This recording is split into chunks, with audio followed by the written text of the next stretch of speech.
Magandang umaga po. Narito na po ang magiging lagay ng panahon ngayong bisperas ng bagong taon, December 31, 2024.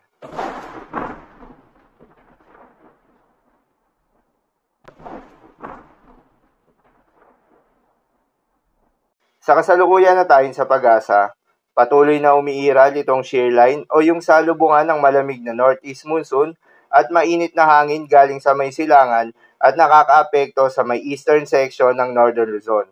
Dahil dito, asahan yung maulap na kalangitan na may kalat-kalat na mga pagulan at isolated thunderstorms. Habang northeast monsoon naman o hanging amihan ang patuloy na nakakaapekto sa nalalabing bahagi ng Northern Luzon. Dahil dito, asahan naman yung maulap na kalangitan na may kasamang mga pag-ulan. Easterlies o yung mainit na hangin galing sa karagatang Pasipiko ang nakakaapekto naman sa nalalabing bahagi ng Luzon. Dahil dito, asahan naman yung maulap na kalangitan na may kalat-kalat na mga pagulan at thunderstorms. Habang yung Intertropical Convergence Zone o ITCZ ay nakakaapekto pa rin sa buong bahagi ng Visayas at Mindanao, pati na rin sa may Palawan. Dahil dito, asahan rin yung maulap na kalangitan na may kalat-kalat na mga pagulan at thunderstorms. Magandang balita naman dahil ayon sa pag-asa ay wala tayong binabantayan na low pressure area o bagyo sa loob o malapit sa Philippine Area of Responsibility na maring makaapekto sa ating bansa hanggang sa susunod na 3 araw. Ngunit asahan na magpapatuloy pa rin ang epekto ng northeast monsoon, shear line at intertropical convergence zone na siya naman magdadala ng mga pag-ulan sa ating bansa. Para naman sa magiging lagay ng panahon ngayong bisperas ng bagong taon, asahan sa mainland Cagayan at Isabela ang maulap na kalangitan na may kalat-kalat na mga pagulan at isolated thunderstorms. Dulot yan ang epekto ng shear line. Posible ang mga pagbaha o pagguho ng lupa dahil sa katamtaman hanggang sa kung minsan ay malakas na pagulan. Para naman sa Metro Manila, Calabarzon, Bicol Region, Oriental Mindoro, Marinduque, Romblon at Aurora, ay asahan naman yung maulap na kalangitan na may kalat-kalat na mga pagulan at thunderstorms. Dulot naman yan ng easterlies. Posible rin ang mga pagbaha o pagguho ng lupa dahil sa katamtaman hanggang sa kung minsan ay malakas na pagulan. Habang sa Visayas, Zamboanga Peninsula, Caraga, Davao Oriental, Misamis Occidental, Misamis Oriental, Lanao del Norte, Lanao del Sur at Palawan, ay asahan rin yung maulap na kalangitan na may kalat-kalat na mga pagulan at thunderstorms. Dulot naman yan ng Intertropical Convergence Zone.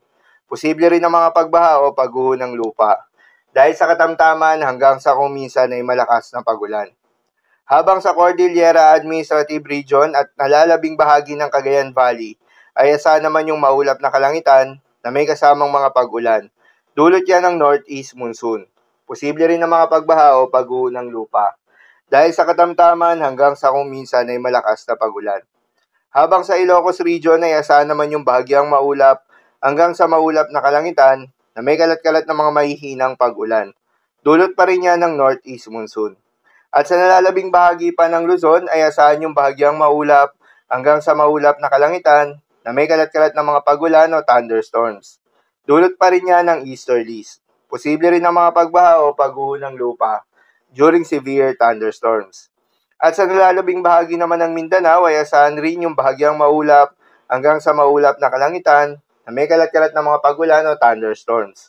Dulot naman yan ng Intertropical Convergence Zone.